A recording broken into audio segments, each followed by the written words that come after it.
Tarde começamos a sincronizar, minimização realizada. Boa noite, meu nome professor Renato Erich Kleiber, sou professor aqui da Faculdade Pascoal Dantas, estamos aqui na aula de Análise e Estrutura de Balanços, curso de Administração de Empresas, tá? Eu sou formado em Administração de Empresas também, tenho mestrado também pela Fundação Getúlio Vargas e convido vocês hoje para estarem conosco nessa aula, uma aula de verdade, que os alunos estão aqui também sendo filmados, estão normalmente um pouco mais em silêncio do que estariam em sala de aula, mas estão aqui todos, né? Os poucos que faltaram vão sentir falta deles, mas eles aparecem na semana que vem na continuação, porque nós vamos dividir esta apresentação em duas aulas. Por quê? O conteúdo é grande. O conteúdo é grande mesmo e não dá para ser feito todo em uma aula. Então, eu convido você não só a ver essa aula, você que está vendo no vídeo, mas que também acesse o próximo vídeo, que será a continuação dessa aula, tá bom? O nosso objetivo hoje aqui é falar um pouco, iniciar um pouco a questão das análises que a gente faz nas demonstrações financeiras. Então, vamos lá. Normalmente nós temos situações que nem esse cavaleiro aqui, que vocês devem conhecer, John Travolta, né? Perdidos, onde eu vou investir o meu dinheiro, a minha grana? Estou aqui na Paulista, tem um monte de empresa para cá e para lá, aonde eu vou investir? E normalmente uma das coisas que a gente utiliza para fazer essa decisão são as análises das demonstrações financeiras, para saber como essa empresa foi, como ela está sendo no momento e qual é uma perspectiva dela para o futuro. E aí nós podemos deixar esse nosso amigo aqui um pouco menos tonto aqui. Os nossos objetivos da apresentação, que começa hoje e que vai se estender na próxima vez, também é entender a análise horizontal das demonstrações financeiras de um negócio, a análise vertical delas também, a combinação delas através da formação de índices econômicos financeiros e, é claro, no final a gente quer falar algumas coisas que são fora os índices que você também tem que levar em consideração quando você faz uma análise de uma empresa através dos balanços, né? Um pouco de história para você começar a olhar no passado. Estamos agora no século XIX, 9 de fevereiro de 1895. A Associação dos Bancos do Estado de Nova York, não é só a cidade de Nova York, existe um estado também, Nova York, assim como nós temos a cidade de São Paulo e o estado de São Paulo, eles também têm um estado de Nova York lá. Então, os bancos de lá estavam preocupados como é que eles iriam conceder uma linha de crédito para as empresas, para os clientes que eles tinham, né? A solução deles foi, recomendou-se utilizar demonstrações financeiras que já eram produzidas naquela época. Tá? Então, o assunto não é uma coisa de alguns anos para cá. Existe já mais de um século de história nisso aqui. Em 1915, o Fed, que é equivalente ao nosso Banco Central, tá? Ele diz que, olha, é obrigatório você ter a apresentação do balanço de uma empresa se ela quiser fazer uma operação de desconto. O que é uma operação de desconto? Você dá um título para o banco, ele adianta aquele recebimento cobrando uma taxa de desconto. Por exemplo, no Brasil, vamos supor que você tivesse 100 mil reais, você quer isso de adiantamento no fluxo da tua empresa, apresenta duplicatas que foram vendas suas de 100 mil reais, que vão vencer daqui a 30, 45 dias, 60 dias, de acordo com aquilo que você negociou com o seu cliente. Só que em vez de você esperar esses 30, 45, 60 dias, o banco faz o seguinte, ele te adianta. Só que ele não vai adiantar na tua conta 100 mil, ele vai colocar talvez uns 90 mil, uns 95 mil, depende da taxa que você negociar de desconto com o seu banco. 1915, o Fed americano fala, tá bom, você pode oferecer operações de desconto, mas nós recomendamos, ou nós vamos deixar obrigatória, nem recomendação, foi uma obrigatoriedade. Quer operação de desconto? Por favor, apresente o seu balanço. Não apresentou balanço? Não tem operação de desconto. Isso aí foi para colocar um pouco de ordem na casa, provavelmente de algumas empresas que não estavam fazendo o seu balanço a tempo, estavam demorando e estavam enrolando alguns bancos, né? Em 1918, o mesmo Fed, ele tem aqui a emissão do livreto com padronização de demonstrações financeiras, porque cada um fazia de um jeito, então eles começaram a querer botar casa na ordem. Quando você tem tudo no mesmo formato, fica mais fácil você achar a informação. A nossa história vai para 1919, Alexander Wall, ele cria um primeiro modelo de análise por índices extraídos do balanço. É o primeiro que é citado na história, né? Stephen Gilman, então, introduz o conceito da análise horizontal que nós vamos estar olhando hoje aqui. Tá? Em 1930, a empresa DuPont cria um conceito que nós também vamos estudar, provavelmente na aula que vem, ROI, que mistura o conceito da margem de rentabilidade da empresa e o seu giro das suas atividades. Em 1931, Dunn e Bradstreet criam os chamados índices padrões. Então a coisa vai pegando fogo. E para vocês achar que eu não deixei o Brasil de fora, fiquei só nos Estados Unidos, 1968, no Brasil, é fundada a Serasa. Logo esse, né? Mas a Serasa foi fundada no Brasil, mas hoje você sabe que a Serasa não é mais uma empresa 100% nacional. Ela foi comprada por um grupo irlandês. Então por isso que ela é Expedion Serasa hoje em dia. Tá bom? Bom, quais os objetivos que você tem quando você tem uma análise de demonstração financeira? A primeira coisa é extrair informações das demonstrações para eu tomar uma decisão. Que decisão? Empresto dinheiro, ponho dinheiro nessa empresa, tá? E infelizmente as informações são as mais diversas possíveis. Vamos começar para o uso interno, para que esses dois aqui entrem em acordo aqui. Julgamento de algumas ações. E aí? Vou investir ou não vou investir nessa empresa? Vou financiar ou não vou financiar? Pego mais dinheiro de capital de terceiros ou pego mais de sócios? Tenho dinheiro em caixa, distribuo esses dividendos ou não distribuo? Claro que para você chegar a um acordo, você tem que ter as demonstrações que são usadas para que essa dupla aqui entre em acordo. Conhecem eles, né? Jornada nas Estrelas aí, o Dr. McCoy e o Capitão Kirk. Em termos de uso externo, para que se utiliza? A análise econômica ela é fundamental para você entrar em consonância com o que está se relacionando com a empresa. Citamos aqui fornecedores, clientes, bancos, concorrentes e o governo. Só que é claro, cada usuário, cada um desses que eu citei, tem um interesse diferente na sua empresa. Ele quer olhar alguma coisa específica, tá? E para isso a gente tem essa tabela aqui que a gente tenta dar aqui uma pequena ideia. O que os proprietários, os donos da empresa estariam interessados? E aí, esse negócio é rentável? Qual é o valor desse negócio? Devo aumentar ou devo diminuir os investimentos dessa empresa? Porque às vezes a empresa chega e fala, precisamos de dinheiro, vamos aumentar o capital social. E os sócios são os primeiros que são informados. Vai ter aumento de capital. Você vai pegar o seu dinheiro e colocar nessa empresa ou vai colocar numa outra empresa? Administradores, que operações devem ser incrementadas ou reduzidas? Isso também nos mostra, através de índices, que nós podemos verificar se o giro de estoque está bom, se eu estou vendendo bem ou não. Fornecedores, aumentar ou diminuir o crédito para essa empresa? Então, se você às vezes quer um empréstimo maior de um fornecedor, um fornecimento especial para produzir um produto com uma demanda maior, ele vai ter que avaliar se vale a pena te dar esse lote maior inicial ou não. Bancos. O banco é o principal que olha as demonstrações porque ele está sempre te entregando empréstimos. Seja através do cheque especial da empresa, né, a conta garantida, seja da operação de desconto ou de outras operações de capital de giro. O que o governo tem interesse?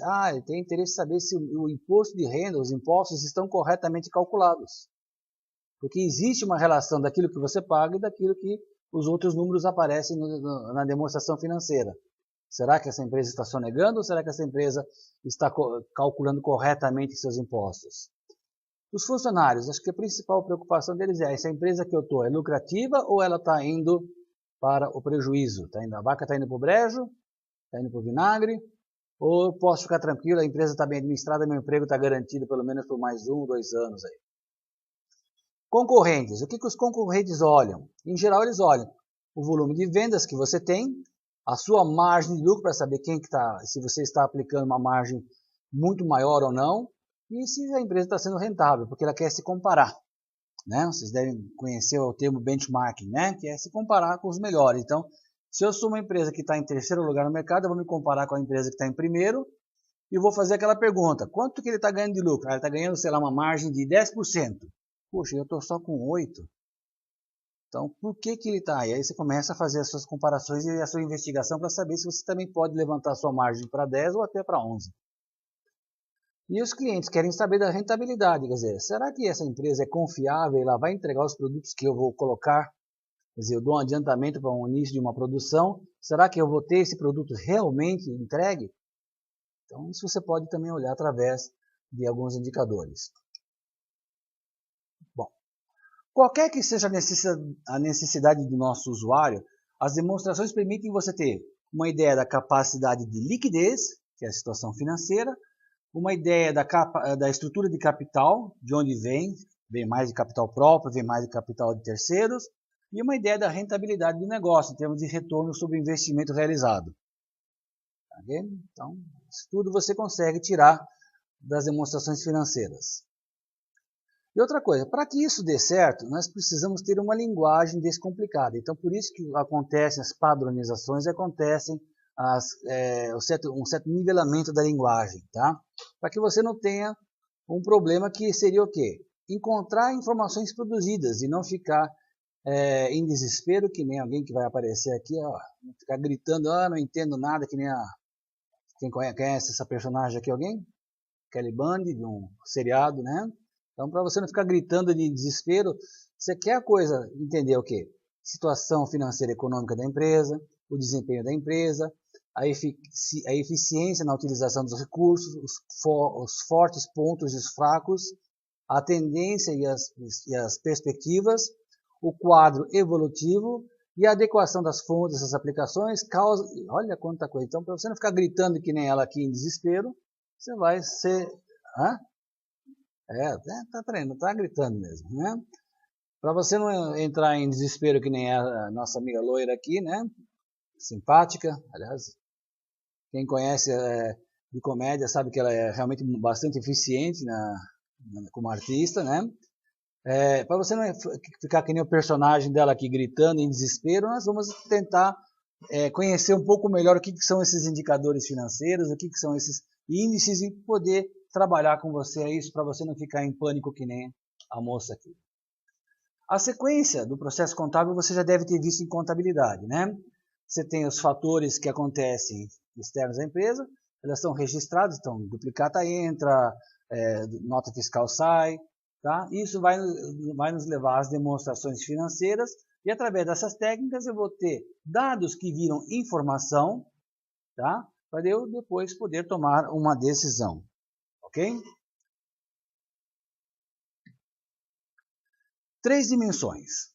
Existe uma dimensão que nós vamos estar olhando, que é a dimensão temporal, que é uma análise de uma série temporal, ou seja, pegar uma conta e verificar como é que ela está evoluindo ao longo de meses, ou ao longo de anos, tá? Ao longo do tempo. Tá? Tem a questão comparativa, quando eu faço o benchmark com uma outra empresa, ou do mesmo setor, ou uma similar que talvez eu queira comparar, e a análise intrínseca propriamente da conta em si. Tá?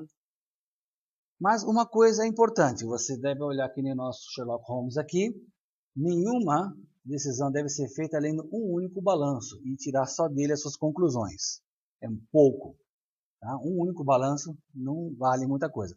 Por isso que vocês receberam uma incumbência de achar uma demonstração financeira, balanço e DRE de uma empresa ao longo de 3 anos para a gente tabular depois naquele software que vai ser distribuído a partir de abril para vocês.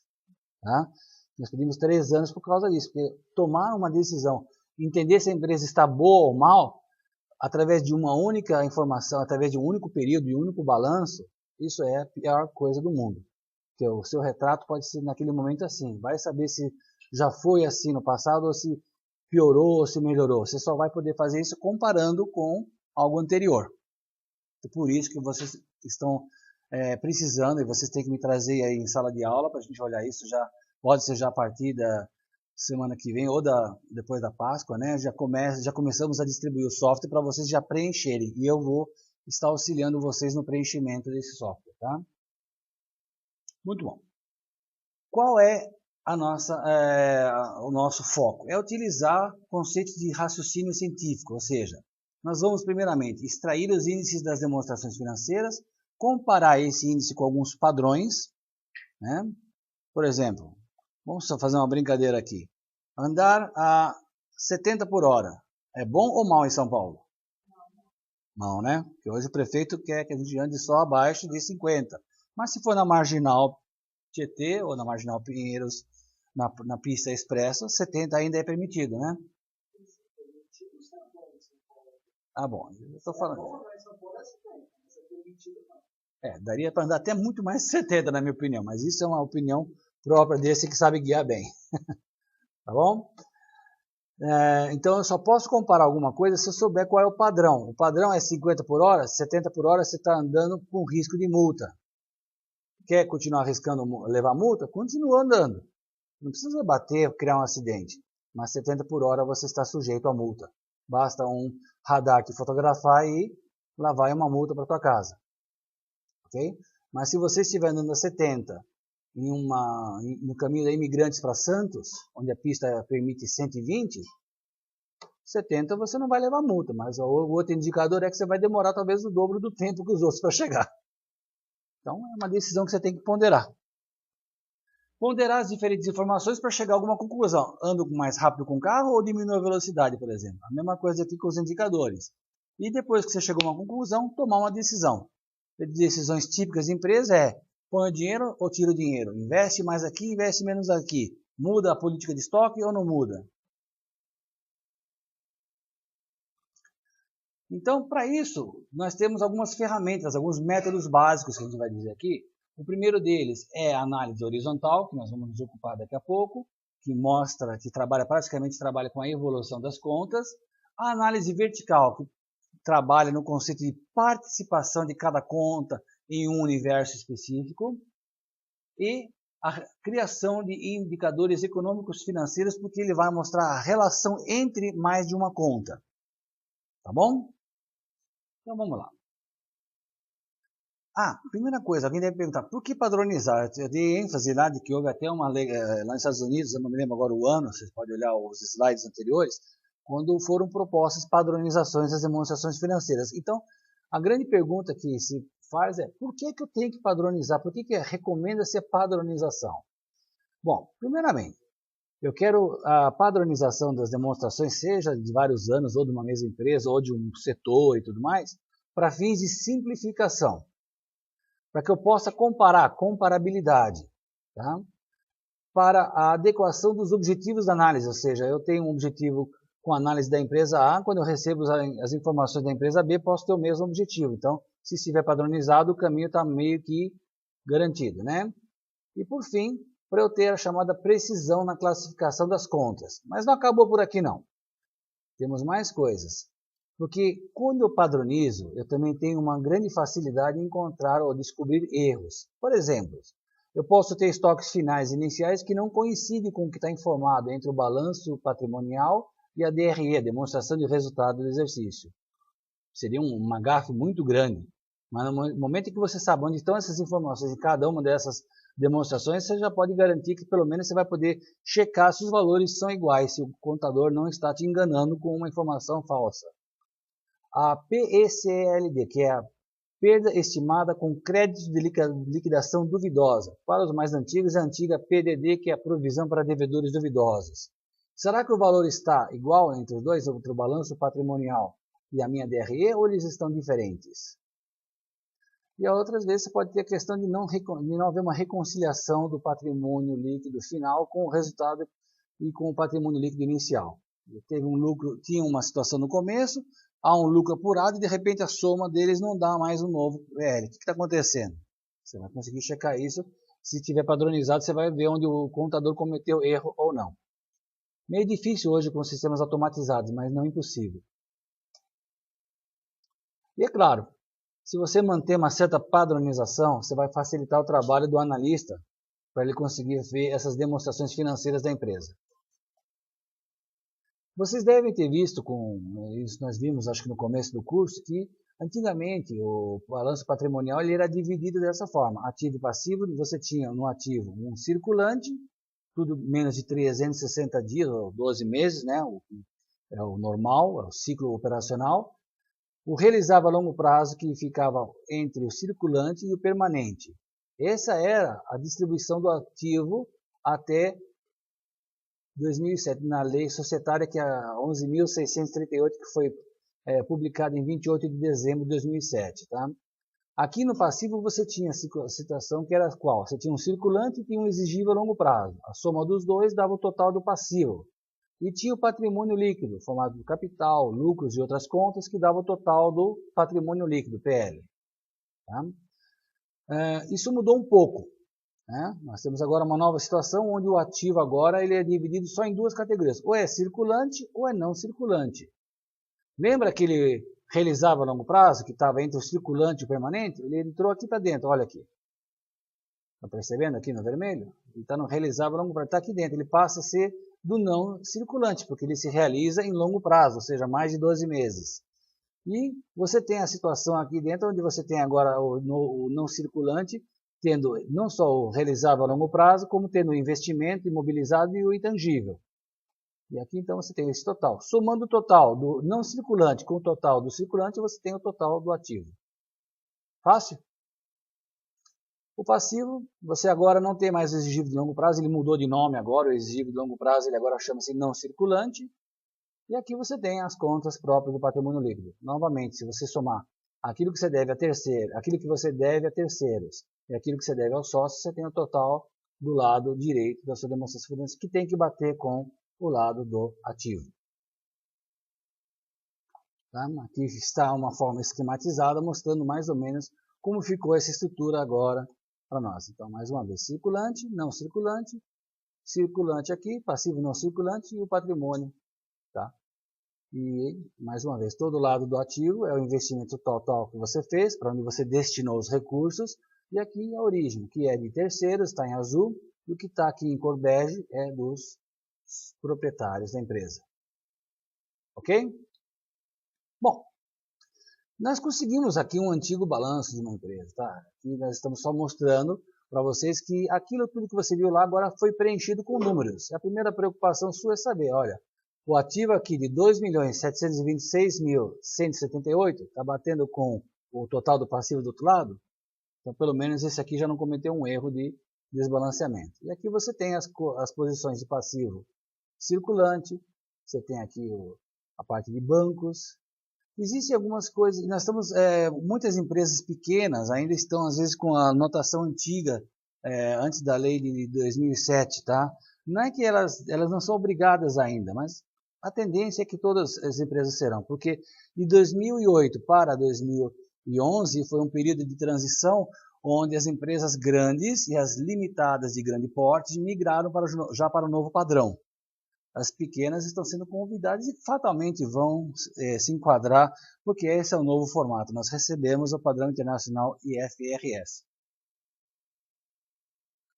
Já a DRE, ela tem uma demonstração esquelética, vamos dizer assim, o grande esquema, que é esse aqui, é uma receita bruta de vendas, você desconta tudo que é de devolução, tá? Então às vezes você tem uma venda que saiu e o cliente devolveu por alguma razão, não estava de acordo, não tem condição de pagar, e você tem os impostos que também incidem diretamente sobre as vendas. Se você estiver trabalhando no comércio, você praticamente vai ter PIS, COFINS e ICMS. Se você estiver trabalhando como uma indústria fornecendo, você vai ter o IPI também. Se você vende serviços, você vai ter o ISS. Ou seja, existem alguns impostos que caem diretamente no faturamento. Quer você goste ou não, a lei manda você fazer aquela taxação em ponto final. Isso a gente subtrai junto com as devoluções para chegar aqui na receita líquida de vendas, RLV, que vai aparecer muito, tá?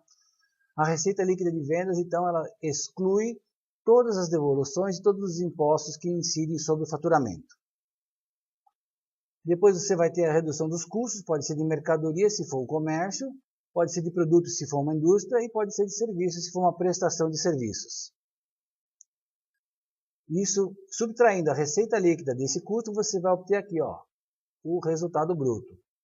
Depois subtrai as despesas operacionais e chega ao resultado operacional. Depois você tem alguns resultados que não são operacionais, que não são próprios do negócio, tá? Então, a venda de imobilizado, por exemplo, é o mais citado sempre, né? Se tiver isso em contabilidade. Com isso, eu vou ter o resultado antes do meu imposto de renda, tá aqui, ó. Faço o pagamento, a provisão daquilo que o governo quer receber e tenho o meu resultado líquido do exercício. Aqui vocês têm uma demonstração, tá? Daquela empresa, também seguindo essa mesma sequência que nós acabamos de falar agora há pouco, tá? Nós não vamos nos ater a esses dados, nós temos uma outra um outro conjunto de dados que você recebeu antes da aula que deve ter trazido para cá. Vamos iniciar então o estudo do que seria uma análise horizontal. Pessoal, tá difícil, tá acordando aqui, tá quente um pouco a sala, né? Infelizmente temos esse problema aqui, mas vamos seguir adiante. A análise horizontal. O que é uma análise horizontal? É verificar a evolução de cada conta em relação a uma base. Você vai ter que tomar alguém como base e falar, aumentou, diminuiu, aumentou em quanto? E normalmente a base é a informação mais antiga, né? Então eu tinha de 100, agora tenho 120, aumentei 20%, por exemplo. A evolução das contas mostra os caminhos trilhados pela empresa e suas possíveis tendências. Tá? Então, se você vê um índice que era 100, depois para 110, depois no ano seguinte 120, depois 130, dá a entender que ele está crescendo 10% linearmente, né? Objetivo, tirar conclusões a partir da evolução das contas. E aqui a gente vai utilizar o conceito estatístico, que vocês, acho que vocês não vão ter essa matéria ensinada pelo professor Ivo, na matéria que vocês estão tendo em paralelo, que é a estatística, né? Mas quando eu ensinava estatística, eu ensinava um conceito de números índices. Então nós vamos aprendê-los aqui rapidamente, tá? Não é difícil, tá? E vamos dizer que a gente sempre vai usar a base 100, porque facilitará bastante a nossa luta. Tá? Então, existirá um ano base, que ele vai virar 100, tá? Qualquer ano que você tem numa sequência, você tem 5 anos, tá? Você pode escolher qualquer um deles como sendo a base 100. Normalmente, o que mais se costuma pegar é o mais antigão. É o normal. Mas nada impede de você chegar e falar, não, eu quero que seja o do meio. Quero saber como antes da base e depois da base. Nada impede você de fazer isso. Quais são os procedimentos para você fazer uma análise horizontal? Isso é claro, você vai ver as instruções. Agora a gente vai ter que depois praticar quando vocês fizerem os exercícios daqui em diante no curso, tá? Primeira coisa, vai selecionar uma conta numa demonstração financeira, tá? Com mais de um período de observação. Se você tiver só um balanço isolado, um mês isolado, um ano isolado, você não vai ter análise horizontal. Então, para eu ter análise horizontal, eu preciso pelo menos 2 períodos. Ou seja, 2 anos, ou 2 meses, 2 trimestres, aí depende do formato que você tem a informação, tá? Tabule os valores da conta, ou mais, né, numa sequência cronológica. Então, normalmente, o que eu costumo dizer? Colocar o valor mais antigo à esquerda e o mais recente à sua direita. Você vai criar uma tabelinha e vai colocar eles em ordem. Depois, você vai escolher a referência de cada conta. Normalmente, como eu já falei, a mais antiga, e que eu vou chamar isso agora de valor base. Então, quando eu falar do valor base, é aquele que foi escolhido para ser minha referência. Divida todos os demais valores da conta pelo seu respectivo valor base e multiplique em seguida por 100. Isso vai resultar no número base, no número índice, desculpa. Então, o número índice é exatamente isso. Você pega uma referência, divide todo mundo por essa referência, multiplica por 100 e pronto. Você tem um número que foi convertido numa situação relativa. Isso vai ficar mais claro quando a gente ver o exemplo adiante. Observação, se você quiser que os números índices virem porcentagem, é só acrescentar a porcentagem. Você já multiplicou por 100? Então, na realidade, já está em porcentagem. Então, se você quiser, é que alguns fazem questão de ver o símbolo de porcentagem. Então, você coloca. Tá? E uma observação 2, quando trabalhar mais de uma conta, o valor base de todas as contas deverá ser da mesma coluna, ou seja, a fim de que você possa, se você pegar, por exemplo, o ano de 2015 como base, você vai pegar nas outras contas também 2015. Não adianta chegar e começar a misturar os anos, né? Porque se você não fizer isso, você não vai conseguir ter algumas relações matemáticas entre as contas de uma maneira muito clara. Vai dar muito mais trabalho para ele corrigir depois, tá? Bom, então nós temos aqui um exemplo. Pegamos aqui uma empresa, peguem suas calculadoras. Agora eu gostaria que vocês pegassem, pode ser celular também. Agora vocês têm que praticar um pouco para pelo menos... Vamos ter umas 5 contas aí que você vai ter que fazer. Pegue suas calculadoras, ok? Já vi que o Wagner já está bem armado aí. Fernanda também. Braulino. Ô, pessoal, vamos lá. Os rapazes estão mais rápidos que as moças, que é isso? Ok, pessoal. A primeira coisa, vamos tentar seguir as instruções aqui. Aqui eu estou pegando duplicatas a receber. Então, no período X1, pode ser ano, vai. Vamos fazer de conta que é ano ou é mês, tá? Em X1, as duplicatas tinham 548 milhões, por exemplo. Pode ser milhões esse valor, tá? Ou milhares, tanto faz, tá? Aqui, 584. Eu falei 584 ou falei outra coisa? É mania de alemão. Alemão a gente inverte. Não sei se vocês sabiam essa curiosidade. Quando a gente fala 48 em alemão, a gente fala 8 e 40. Vocês falam, e eu falo em português, 48. Se eu falar em alemão, eu tenho que falar 8 e 40. Ou 8 com 40. Né? Alguns diriam, né? Se eu for falar 27, eu falo 7 e 20. Não, os alemães a cada 2 eles fazem essa... Então, quando eu falo em alemão, eu preciso lembrar disso aí, né? Então, 27, 27. 7 e 20. Acabei de xingar em alemão você, né? Mas fica tranquilo, não foi xingado. Mas no português mesmo? Tá bom. 584 aqui. Então, aqui às vezes vocês têm que compreender que esse professor fala alemão, então às vezes a cabeça dele mistura um pouco. Em X2 ele teve 759,2 e assim por diante. Vocês estão vendo aqui, cada mês, ou cada período, vamos falar, né? Não sei se é ano ou se é mês aqui, tá? Eu tenho 7 períodos aqui, eu tenho o valor do contas a receber que estava lá no balanço. A mesma coisa eu tenho para estoque. Começando com 885, ele segue subindo até chegar em X7 nos mesmos 885. Olha que coincidência, né? Bom, primeira coisa. Vamos fixar os valores de X1 como sendo o nosso valor base, tudo bem? Se X1 é o nosso valor base, o que eu tenho que fazer? O valor base, o que vocês leram na instrução anterior? Ele fica que valor, o valor base? 100. Então, a primeira coisa que vai acontecer é pegar esses valores aqui em vermelho, tá? E dizer que eles agora valem 100. Por quê? O que eu fiz? Eu dividi ele por si mesmo. Então, 584 dividido por 584. 885 dividido por 885. Vezes 100, claro, né? E aí você tem esse valor 100 aqui. Então, a primeira etapa, que foi descobrir ou fixar a base, está feita. Então, nesse ponto aqui, missão cumprida. Próxima etapa. Calcular a série de números índices das duplicatas a receber dividindo o quê? Os seus valores originais pelo respectivo valor base e em seguida multiplicar por 100. Então, eu tenho aqui o valor base, 584, tenho aqui todos os números que vão de x2 até x7 aqui, colocados em cor azul pontilhado. O que eu vou fazer? Pegar cada um individualmente e vou dividir por 584. Faça a conta aí, por favor. 759,2.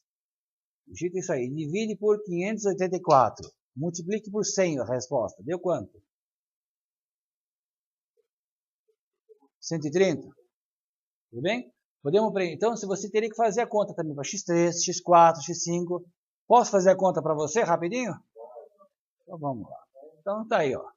O 130 que foi anunciado se confirmou aqui e os demais estão se confirmando aqui, tá? Ok? O que nós fizemos? Transformamos duplicatas a receber em números índices. Tá? Na base 100. Missão cumprida?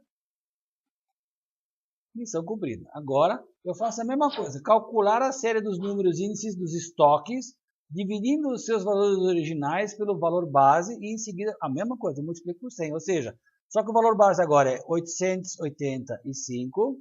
E aqui estão, também em azul, né, azul pontilhado, todos os números que eu vou ter que fazer a transformação. Vamos pegar um aqui no meio? Vamos pegar esse 1062 aqui, ó. 1062, divide por 885 para ver qual seria o valor de x5. 1062 divide pelo valor base 885.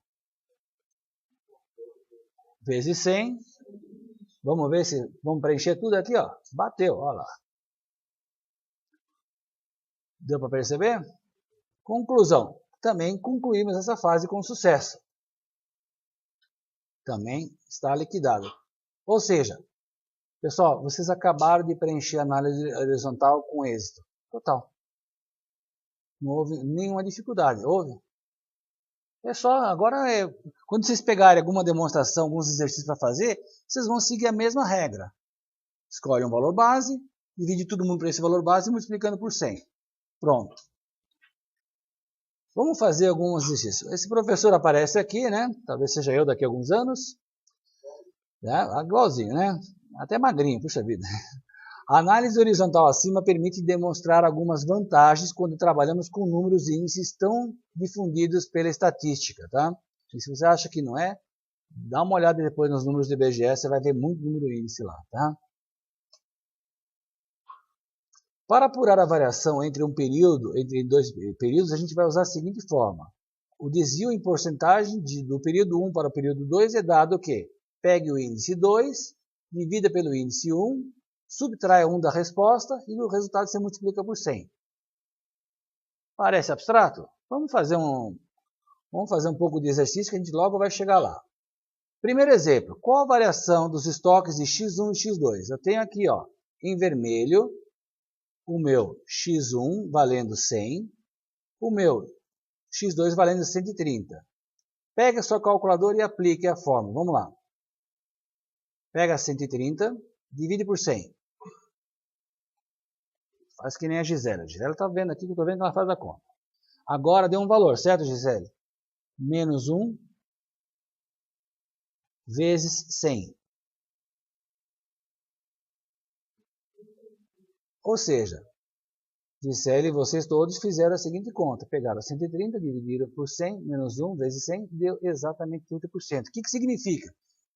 Saindo de X1 para eu chegar em X2, os estoques tiveram uma variação de 30%. Aumentando, é positivo até, né? Mas vamos lá, já que você foi esperta nesse ponto, Tailene, vamos ver o seguinte agora. Ó.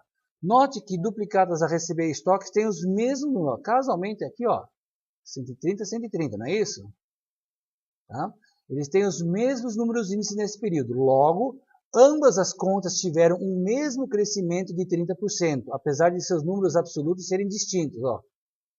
Então, são bem diferentes os números aqui, concorda? Mas em termos percentuais eu descobri que eles caminharam relativamente com o mesmo crescimento, 30%. Né?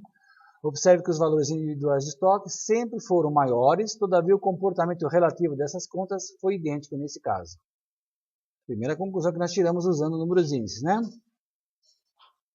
Segundo exemplo, qual a variação das duplicatas de X4 para X5? Agora eu estou deixando até o meu X1 de lado, não é isso? Pega a sua calculadora, o que você vai fazer? Quem que se aventura a fazer a conta aqui? Ou alguém quer fazer aqui na frente comigo? Ah, eles estão muito tímidos. Você que está vendo o vídeo aí, me desculpa. Eu tentei convocar, mas ninguém quer aparecer na filmagem, né? Eles estão, mas quanto que deu? Será que está certo? Vamos lá? O que você fez? Você pegou 120, dividiu por 150, tirou 1 e multiplicou por 100, não é isso? Ou seja, você fez isso aqui que está aparecendo agora aqui no vídeo? Exatamente. Então não está errado, não. É isso mesmo. Se deu negativo, significa o quê? Eu tive um recuo de 20% em relação à base 130, que era 150. Ou seja, realmente eu caí de 150 para 120. Houve uma queda, não houve? Essa queda só mostra o quê? Que houve uma redução. Por isso o número tem que ser negativo. Porque se fosse positivo, seria um acréscimo. Percebeu que 20% significou uma redução no saldo? É negativo, é isso mesmo. Nem pensar... Ah, aqui por favor, tem muita gente que comete esse erro aqui, tá? Tem muita gente que vê de 150 para 120 e fala, não, peraí, de 120 eu tinha 30 antes, né? E acaba dividindo os 30 pelo 120 e fala o quê? Que foi 25%. Então, a sequência tem a ordem. Então, se você dividir 150 por 120 é uma coisa. Se você dividir 120 por 150 é outra coisa. Tudo bem? Então, por favor, não vá fazer que muitos jornalistas, eu já vi muita coisa em imprensa, teve uma redução e ele pega um valor muito maior. Nós sabemos que a resposta foi essa que o Paulo calculou, 20% aqui. Não é 25%. Se você fizer o contrário aqui, pegar 30 e dividir pela base 120 e não 150, você está distorcendo. Ok? Muito bom, está indo fácil. Terceiro exemplo, qual a variação dos estoques de X1 para X4? Então nós temos X1 aqui 100, X4 140. Vamos calcular? Vocês já pegaram o jeito, não pegaram? A Jade já está até pronto. O Ibralino já foi mais rápido, né? Tailine confirma 40, todo mundo confirmou 40, todo mundo deve ter feito a conta que aparece agora aqui, ou seja, nós pegamos os 140, dividiu por 100, menos 1 vezes 100, igual a 40%.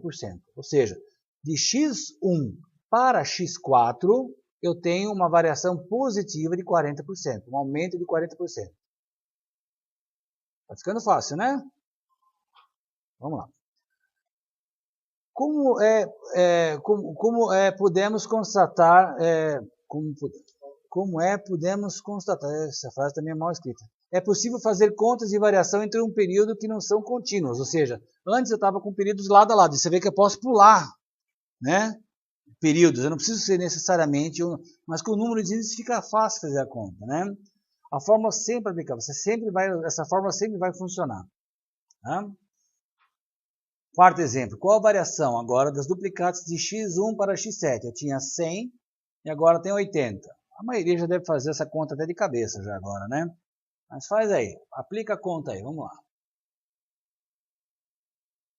Todo mundo está chegando nesse resultado aqui, vamos ver. Perfeito, Paula. Menos 20 mesmo. Certo? Ok, pessoal da esquerda também, legal? Fácil, não?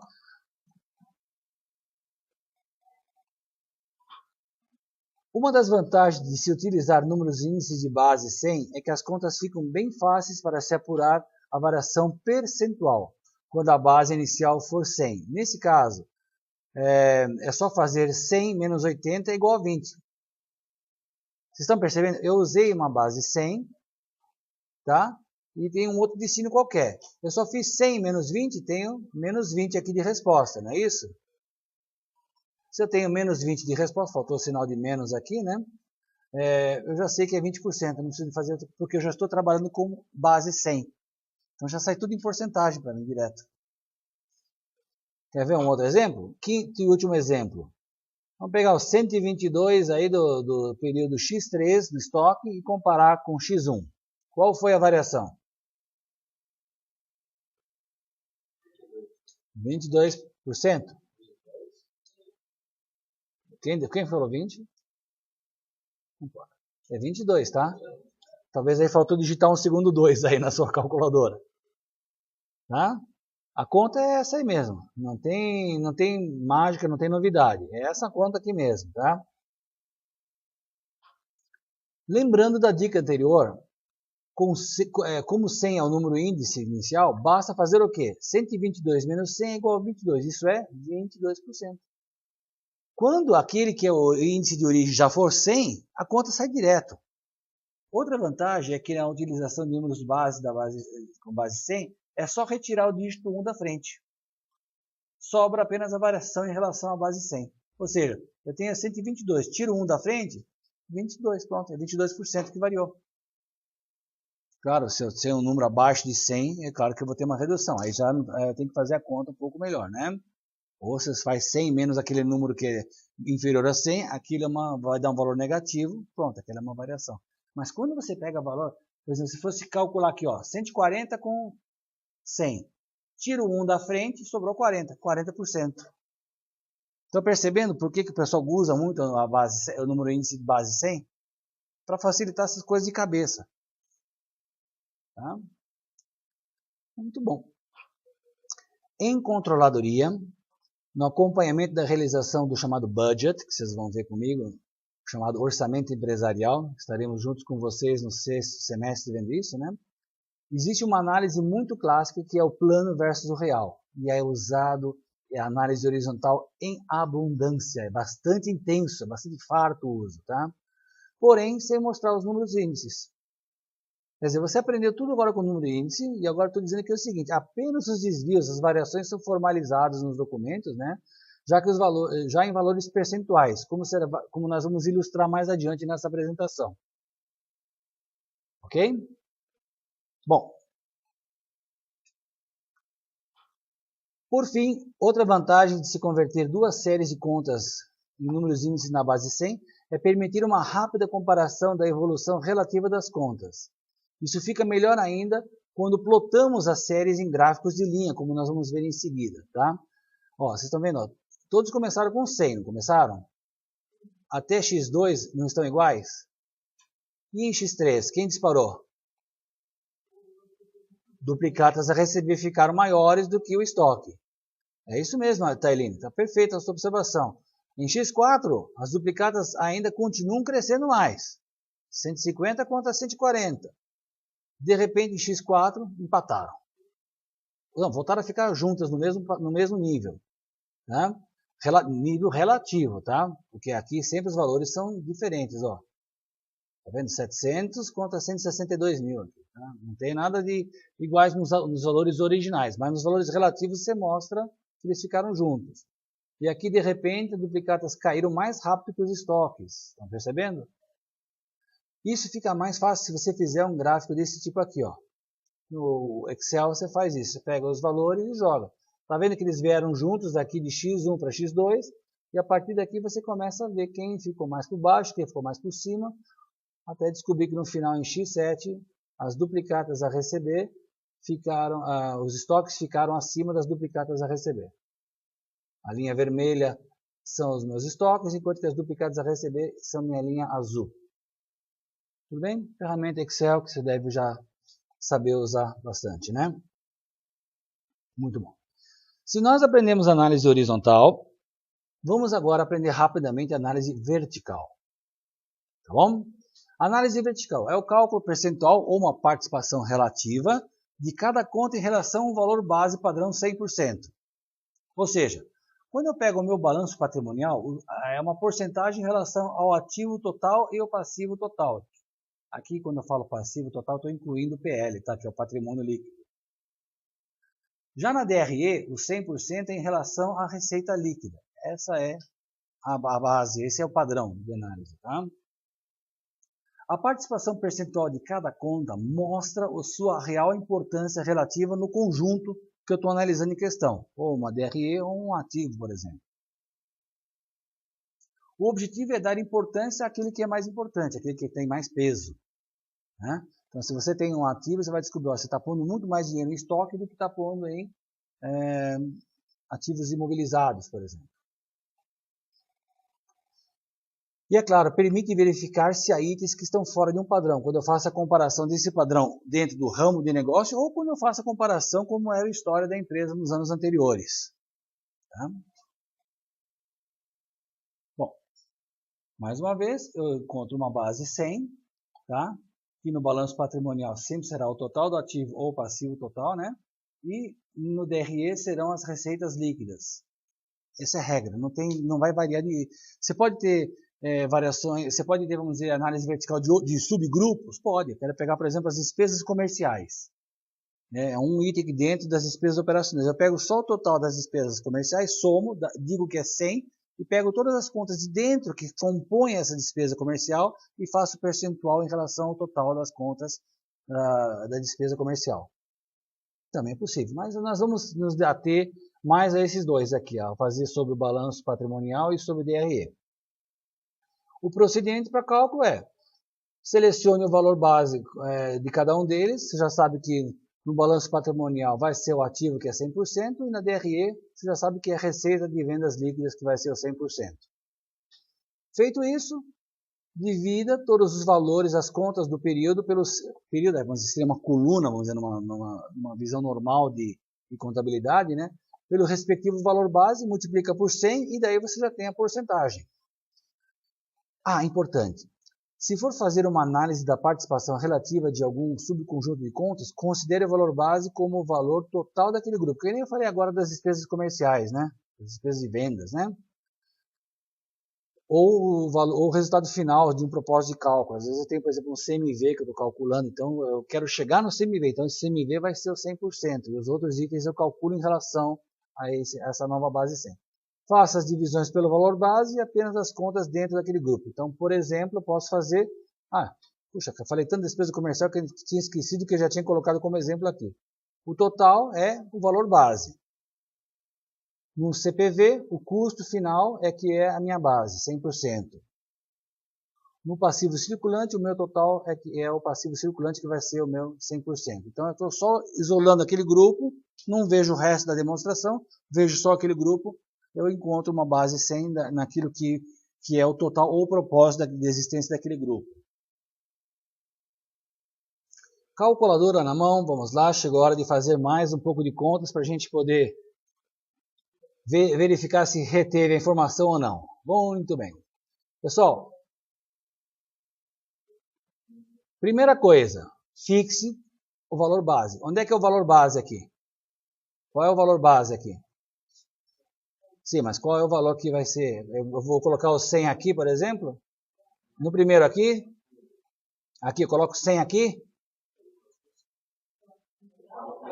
Pode falar alto, Tailine. No total. O total aí está onde? 322.621. Essa é a minha base, como a Tailine falou. Então, tá aqui, ó. Encontrei a minha base. E coloquei agora o valor 100. Acertamos, certo? Missão cumprida, partimos agora para a próxima etapa. Calcular as porcentagens das contas analíticas do ativo circulante. O ativo circulante está aqui, ó, disponível.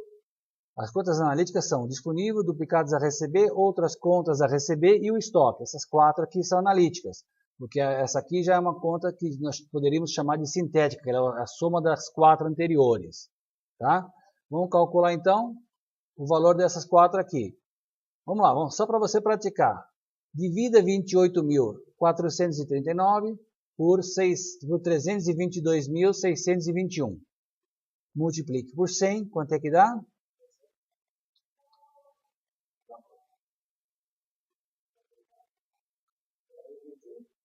Vai, Rayane. Quanto, Rayane? Por 322.621. 8.1, ok? Então, vamos a 8.1? 8.8. Ah, 8. Então ele aqui arredondou para 9, tá ok? 8.8, tá? Mas tudo bem. 9% arredondando, tá bom? Fizemos a mesma coisa para as duplicatas a receber, deram 30%, 1% para as outras contas e o estoque ficou em 33%. Agora, calcule a porcentagem da conta sintética do total do ativo circulante, ou seja, vamos pegar aqui, ó, 9 mais 30, mais 1, mais 33% dá quanto?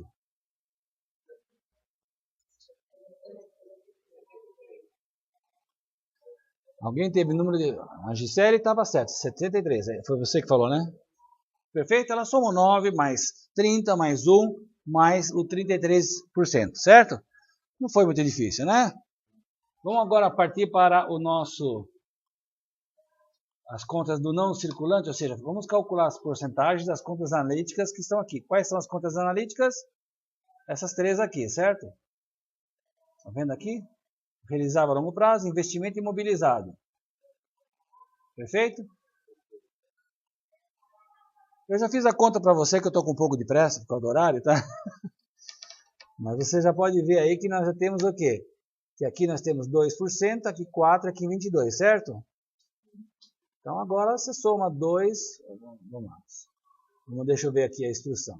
Por fim, calcule a porcentagem dessa conta que faltou aqui, a única que está em branco aqui, né? Posso somar 2 mais 4 mais 22? Todo mundo vai somar e vai chegar o quê? Opa! E aí, o que aconteceu agora, hein? Houve arredondamento, é isso mesmo? Tudo bem, eu já ia colocar aqui, espera aí. Acho que muitos de vocês falaram, opa, deu algo errado, o Renato aí pisou na bola, né? Olhando a soma das contas analíticas, eu devia ter 28 e não 27, mas por que aconteceu isso então? Então vocês já mataram a charada, então nem preciso chamar o professor aqui para explicar, né? Muita calma nessa hora, gente. Até agora estivemos trabalhando com porcentagens com números inteiros, isto é, arredondamos para não ter casas decimais. Vamos recalcular todas as porcentagens com 2 casas decimais e ver o impacto nas células que estão emolduradas em vermelho. Estão vendo essas células aqui? Dê uma olhada. O que vai acontecer? Eu já vou calcular para você. Repare que agora todas as contas analíticas têm suas partes acima de 0,5, ou seja, meio, né? Vou emoldurar essas partes em azul, então ele fez aqui, olha, já colocou em azul aqui, tá? Você está percebendo? Ó, tudo ó, acima de 50, 85, 74 e 54. Todas são acima de 50, ou 0,5. Tá? Bom, isso justifica porque as suas porcentagens, quando ficam inteiras, foram arredondadas e para cima. Todas elas, então, o 1 virou 2, o 3 virou 4 e o 21 virou 22. E esses números que estão aqui, ó, o 8, o 7 e o 5, empurraram esses aqui para cima no arredondamento, não é isso? Acumulando ganhos individuais que somados impactaram no total do ativo não circulante, que é esse aqui, ó. Por isso que eu falei que é 27 mesmo. Mas realmente, se você tivesse olhado só os números inteiros, daria 28. Oi? E aí daria 101, o que é incoerente, né?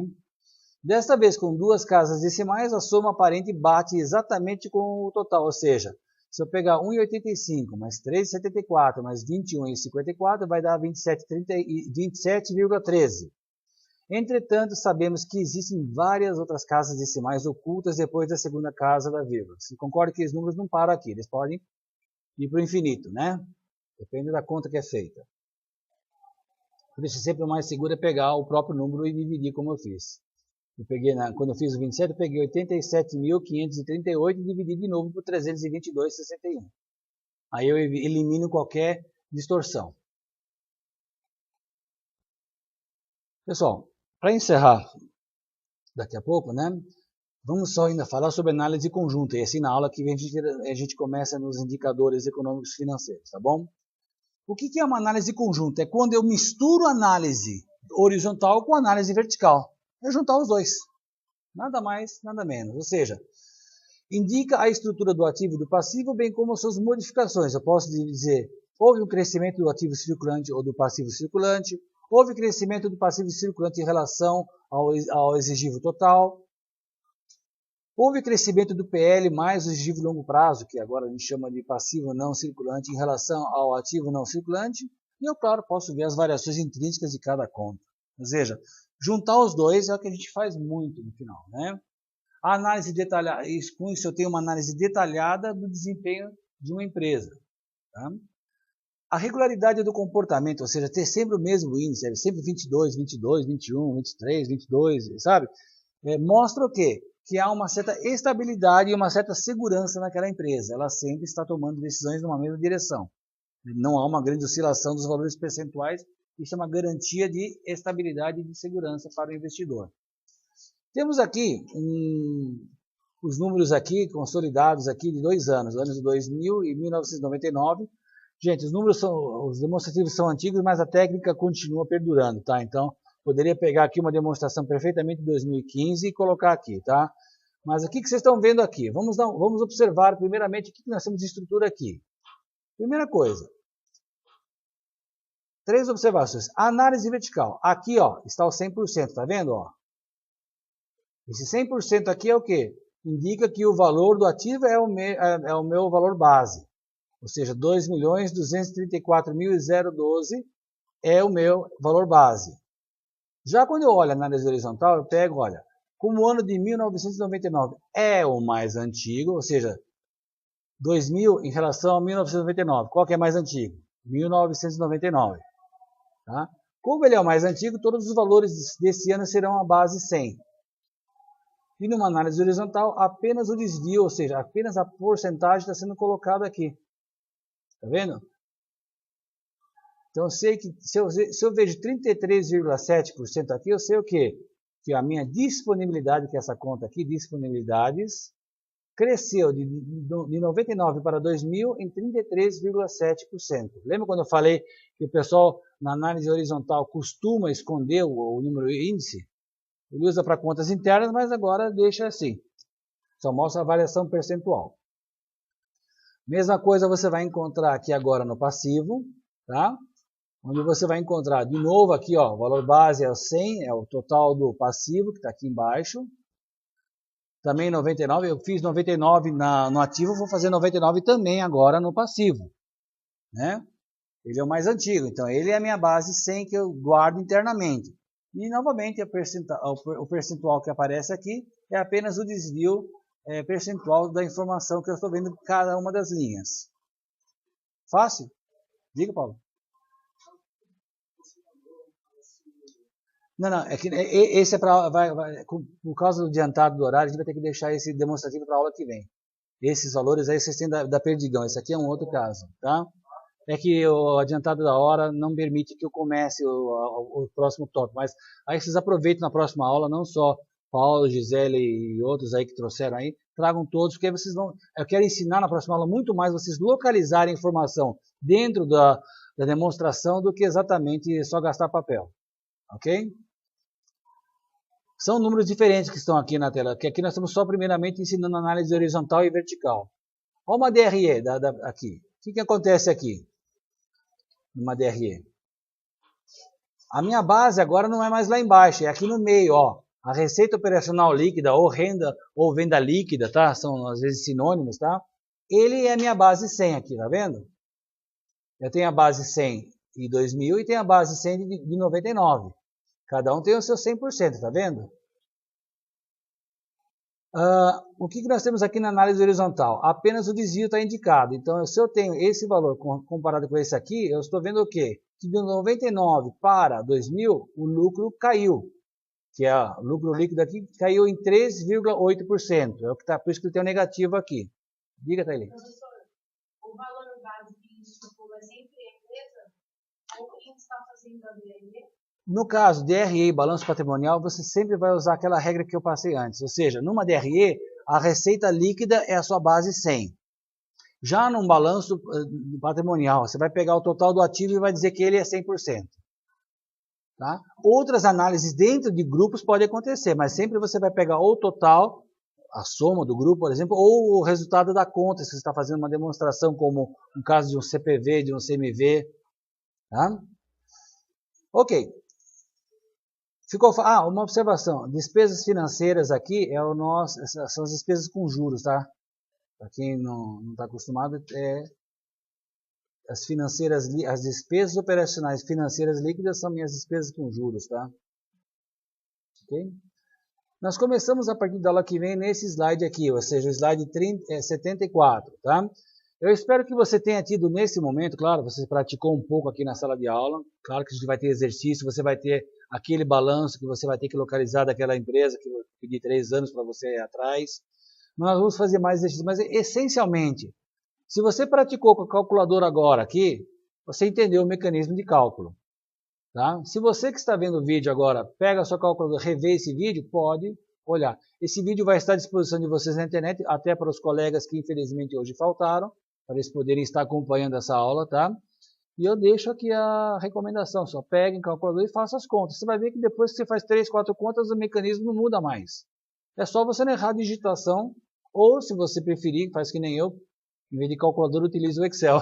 Tabula tudo no Excel e deixa o Excel fazer as contas. Só que você tem que tomar cuidado só de programar as fórmulas corretamente.